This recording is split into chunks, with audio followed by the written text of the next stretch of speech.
Alhamdulillahi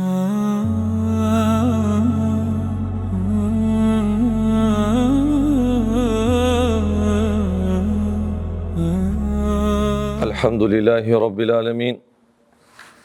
Wassalatu wassalamu ala al-mab'uthi rahmatan lil alamin. Muhammad bin Abdullah sallallahu alayhi wa sallam wa ala baqiyati sahabati wa tabi'in ridwanullahi ta'ala alayhim ajma'in. Allahumma lakal hamdu kullu wa biyadika al-khayru kullu wa ilayka turja'u al-amru kullu. Falendrojmë Allahun fuqiplot, Allahun e falendrojmë, Allahun e adhurojmë, për Allahun ndihmë dhe falje kërkojmë. Salavatet dhe selamet Muhammed Mustafa sallallahu alaihi wasallam ja dërgojmë familjes së tij, shokëve të tij dhe mbi të gjithë ata të cilët rrugën e tij e ndjekin dhe e pasojnë. Falendrojmë Allahun subhanahu wa taala, i cili krijoi vdekjen dhe jetën, i cili dha vdekjen dhe jetën për të na provuar se kush prej neve do të bën më shumë punë të mira. Pra për të na provuar kush prej neve do të bën më shumë punë të mira. Ne, vëllezër, për hir të Allahut, në këtë natë të begatshme, do t'ja parashtrojmë një pyetje vetit tonë, unë vetit dhe ju vetit. Ajo pyetje është: çka kam bërë unë për jetën time? Çka kam bërë për jetën time? Çka kam vepruar gjatë jetës time dhe si do të dëshmon kjo jetë për mua në ditën e ahiretit? Çfarë ke përgatitur ti dhe unë, çfarë kemi përgatitur ne për jetën tonë të vërtetë, pra në atë botë të përhershme? Se kjo jetë është kalimtare, është e përkohshme. Dhe çka ke bërë për jetën tënde, këtu kemi për qëllim për ahiretin. Çfarë bagazhi ke marrë me vete? Çfarë vepra ke bërë dhe me çka do dalësh para Allahut? Thot Allahu subhanahu wa ta'ala: Ja ayyuhalladhina amanu taqullaha wal tanzur nafsun ma qaddamat lighat. O ju të cilët besuat, le të shikoj çdo shpirt, friksojuni Allahu thot, dhe çdo njeri le të shikoj se çfarë ka përgatitur për nesër. Friksojuni Allahut dhe çdo shpirt le të shikoj se çfarë ka përgatitur për nesër. Cili është projekti kryesor? Cili është qëllimi kryesor? Mbas çkahit ne mund të përgatitemi mirë për botën tjetër, për jetën tjetër, për jetën e përhershme, për botën e përhershme. Projekti, ose themi ndryshe, qëllimi kryesor, pikësynimi për të arritur qëllimit, hyrja ose futja jo në xhenet, është tauhidi. Përmes tauhidit, përmes njohshmërisë Allahut subhanahu wa taala, ne arrim me lejet Allahut azza wa jall që të përgatitemi mirë për të dalur para Allahut fuqiplot. Thot Allahu azza wa jall: "Wa ma khalaqtul jinna wal insa illa liya'budun." Nuk i kam krijuar gjindet dhe njerëzit vetëse që të më adhurojnë. Qëllimi final, kryesor, për të cilin Allahu fuqiplot na ka sjell në këtë botë, në këtë dynja. Qëllimi kryesor për të cilin Allahu fuqiplot na ka krijuar. Thojnë dietarët, do më thanë, li'abudun e li'juahidun, kuptimi e jetit kuranor, që të më njohin dhe të më njësojnë. Pa njohur Zotin tënë, s'u njësojsh. Në fillim e njihesh me Zotin tënë, e kupton kush është Zoti yt dhe kupton se ai i cili meriton që të njësohet me adhurim, me ibadet.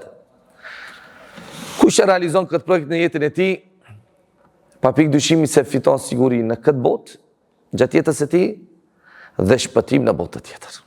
Kush e realizon tauhidin? Tauhidi, çështja më e rëndësishme e fesë. Dhe se pa tauhid xhennet nuk ka. Pa tauhid xhennet nuk ka. Tauhid do të thotë ta njësosh Allahun me adhurim. Pastaj janë llojet e tauhidit. Është fjala e tauhidit, shtyllat e fjalës së tauhidit, kushtet e fjalës së tauhidit, dhe kështu me radhë, çdo musliman duhet ti mëson dhe ti din. Sepse Allahu fuqiplot për këtë qëllim na ka sjellë në këtë botë, në këtë dynja. Dhe nëse nuk e njohim, nuk e mësojmë atë qëllim për të cilin na ka sjellë, na ka krijuar Allahu subhanahu wa taala këtë dynja, atëherë si mund të përgatitemi ne mirë për botën tjetër, për jetën tonë të përhershme. Inna alladhina qalu rabbuna Allah thumma istaqamu. Vërtet ata të cilët thonë se Zoti ynë është Allahu dhe pastaj qëndrojnë të palëkundur, thanë Zoti ynë është Allahu, ama namazin nuk e lënë. Thanë se Zoti ynë është Allahu, ama zakatin e nxjerr.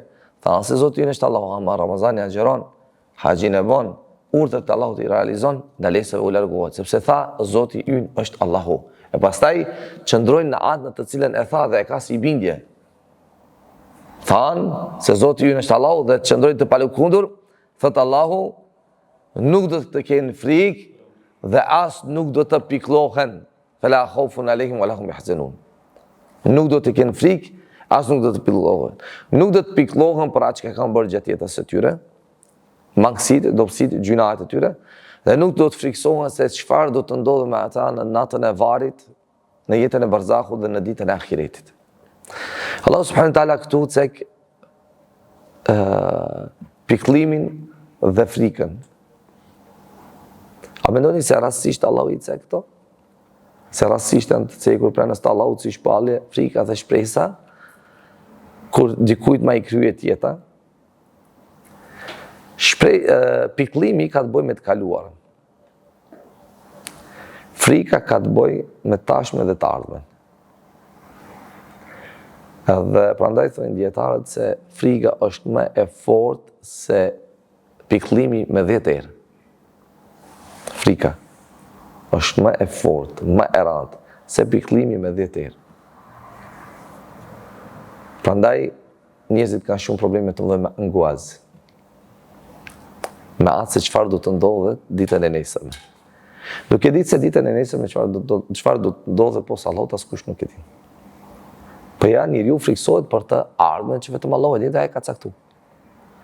Po kjo është ajo pika më e dobët përmes të cilës shejtani e sulmon, e frikson, e dobëson njeriu. Kështu që ti qëndroj pa lëkundur rrugë të Allahut. Masi që e dha e besën, e dha e premtimin, qëndroj pa lëkundur, realizoj rrugët e Allahut, edhe pse te ty te ne ekziston ajo dobësia si krijesa, por qëndroj pa lëkundur, kërko falje, bon tauba, bon istighfar, realizoj urdhët e Allahut, ka ardhur momenti kur do të vjen momenti kur Allahu subhanahu wa taala do të zvrejse, në momenti kur ti do të japësh shpirt, do të vinë melaçe të cilët do të thuhen në momentin e vdekjes, mos u piklo dhe mos u frikso. Mos u piklo për atë çfarë ke bërë në dynja gjatë jetës tënde. Dhe mos u frikso se çka ka ndodhur ty në natën e varit ose në ahiret. Do me thënë, çka ty ka me të ndodhë mirë, jo keq. Po ti mos u frikso. Pra ti mos u frikso, vetëm shtetu Allahut subhanahu wa taala, realizoj urdhët e Allahut azza wa jall, e do ta gjejsh Zotin tënd mëshirues falës. Pastaj vijnë projektet të tua personale. Çfarë ke bërë për vete? Për familjen, se projekti i parë, tauhidi, çfarë ke bërë për Zotin tënd? A ke realizu qëllimin për të cilin të ka kriju dhe të ka sjellën këtë botën, këtë dynja. Pastaj vijnë projektet personale për veten, familjen dhe shoqërinë tënde. Çfarë gjurmë ke lënë pas vete? Tash ta pyesim gjokush vetin sinqerisht. A ke bërë mirë për veten? Nëse kjo natë është nata e vdekjes, është nata e ndarjes tënde me më të afërmit të tu, është nata e largimit tënd nga kjo botë, nga kjo dynja. A ke bërë mirë për veten? Një. A ke përmendur Allahun subhanahu wa taala dhe a ke falendruar Allahun azza wa jall? A ke mbrojtur veten me dhikr? Dhikri i mëngjesit, i mbrëmjes, duke përmendur Allahun subhanahu wa taala. A ke folur të vërtetën dhe a ke mbajtur fjalën? A je përpjekur në adhurim? A je mundu? Jo, kollaj me u justifiku me arsyetu. A je mundu për adhurim, për ibadet? A ke falur namazin me përullësi, me khushu? A ke dhënë sadaka me sinqeritet? A ke pasur moral të mirë? A ke qenë i mirë me prindërit e tu? A ke përmbushur detyrat ndaj familjes tënde, ndaj gruas, ndaj fëmijëve? A ke përmbushur detyrat, obligimet e tua? A ke përmirësuar shoqërinë? A ke punuar për shoqërinë? Apo e ke dëmtuar, e ke shkatruar shoqërinë? A ke mbjell mirësi?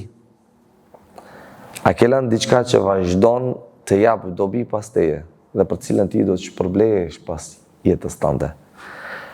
A ke ruajtur emanetin? Se ruajtja e emanetit është cilësi e besimtarit, mos ruajtja e emanetit është cilësi e munafikut e hipokritit. A ke buzëqeshur sinqerisht? Duke ditur se buzëqeshja është sadaka dhe je buzëqeshur me sinqeritet e jo me hipokrizi. Jo para ftyrës i buzëqeshur pas shpine përgojus. Para ftyre, praktikon sunetin, mas shpine ja hanë mishin gjenaze. A je buzëqeshur me sinqeritet. A je lutur për umetin e pejgamberit sallallahu alaihi wasallam. A i ke shmangur mëkatet, a ju ke larguar mëkateve, gjunahave. A ke bërë tauba, a je penduar me sinqeritet. A ke kërkuar falje për gjunahet e tua që i ke bën këtë botën, këtë dynja. Pyetje që çdo kush do t'ja parashon vetvetit. Derisa ekziston mundësia për ta korrigjuar dhe për ta përmirësuar vetvetin. Të gjithë këto vëllezër janë për dobin ton, për hajrin ton, dhe gjithë këto do të paraqiten në ditën e gjykimit. Të gjithë këto do të paraqiten në ditën e gjykimit. Ti ku qëndron? Thot Allahu subhanahu wa ta'ala: "Wa minhum zalimun li nafsihi wa minhum muqtasidun wa minhum sabiqun bil khairat." Për besimtarëve Allahu i cek 3 grupe njerëzish. Besimtarët janë 3 grupe njerëzish. I padrejti ndaj vetes, zullumçar ndaj vetvetit, i mesmi, mesatar, dhe ai i cili ka përparu, i përparuari, ti themi, që ua ka kalu. Zalimu li nafsihi, ai që neglizhon dhe bën mëkate. I mesmi, ai i cili kryen detyrat e Allahut, vetëm detyrat, pa shtuar gjëra adhurime vullnetare, vetëm obligime me të cilat e ka obliguar Allahu i kryen edhe u shmanget gjunave. Ky është mesatar. Dhe i treti, i përparuari, i cili u ka kaluar të tjerëve, është sabiku bil khairat, i cili shton veprat e mira të tij që bën edhe detyrat, obligimet, obligative, po veç asaj edhe vullnetare. Unë dhe ti duhet të shikojmë ku jemi. A jemi prej zullumçarëve, që i bëjmë zullum vetvetit? A jemi nga të mesmit? Apo jemi nga të përparuar, ose nga ata të cilat ua kemi kaluar të tjerëve? Lusë Allahu subhanahu wa ta'ala që të na bëj për atyre të cilat përgatiten për takimin me Allahun subhanahu wa ta'ala dhe punojmë për ta kënaqur Allahun azza wa jall. Vëllezër, jetët tone janë fryma të numëruara. Janë fryma të numëruara. Çdo herë që marrim frymë, që nxjerrim, pra është diçka që kalon dhe ma nuk kthehet. Çdo frymë na ofron me fundin.